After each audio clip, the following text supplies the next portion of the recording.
This week, we find out what happened to the infamous Surf Blue and Rust Mark I Mini Cooper S.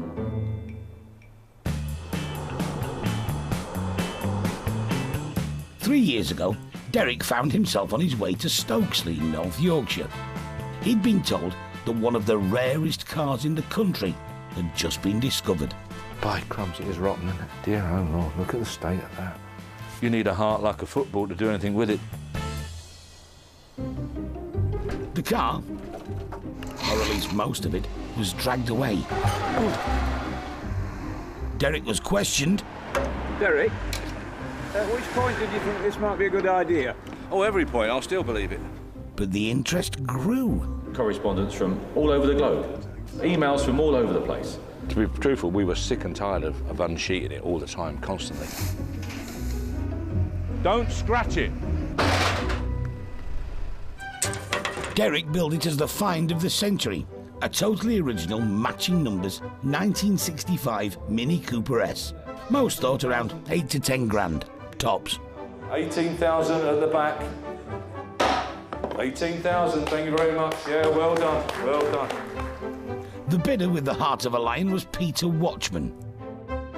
At this point, we're 2 years into the restoration. For my album.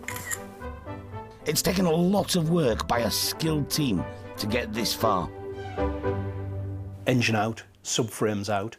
One of the positive points of all this rubbish in the car was that the seats were actually in good condition. Some of the door cards are a bit damaged, but it wasn't as bad as I thought. Then there was a big decision. Restore the existing shell or buy a new heritage body.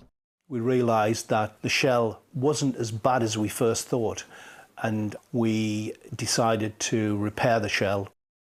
Some of the panels on the car you can't get, but the bulk of them are genuine Mark I parts. Peter then set about sourcing original components for the car. Good morning and welcome to British Mini Fair here at wonderful Bingley Hall. We hope you have a great day. Please enjoy the fun. Armed with a shopping list, he was a regular at events like this. Trying to get a Mark I original grille, interior light, plastic binnacle, any hydroelastic parts. It was a long, drawn-out process as Peter waited for the right parts to turn up. But after 2.5 years graft, the Cooper S finally arrived at the paint shop. Lovely car. It will be a lovely car. Bill Taylor is an expert in his field. I've given the paint codes to Dave, so he's got the colour references. So let's hope... think we're red love art, is it? While the metalwork was being prepared for this big day, Peter used his time well. I've been getting the subframes built up, the hydroelastic suspension refurbished. We've had an instrument maker repair all the original clocks out of the car.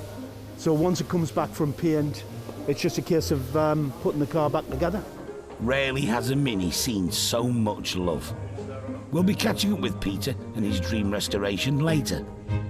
After years of painstaking attention to detail, Peter Watchman is finally ready to show us the fruits of his labour. I never thought that a little car like this would dominate my life for the last 3 years. It's definitely been a love-hate relationship. We had a lot of long nights and cold winters in garages, but now that I'm at the end of the journey, things don't seem so bad. It's just a lovely little car, and I wanted to get it back on the road and I wanted to keep its originality. I'm just delighted with the result.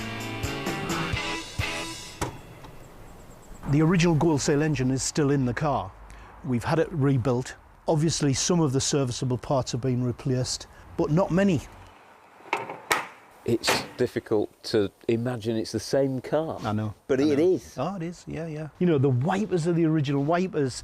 The back seats are the original back seats out of the car. All the chrome around the doors are the original chrome. The back windows are the original. The handles are the original handles. So we kept as much as possible.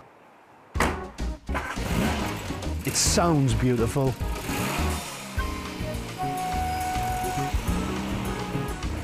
The car is wonderful to drive. And if you ask me, would I do it again? I think I'm off to North America to go and try and find another one.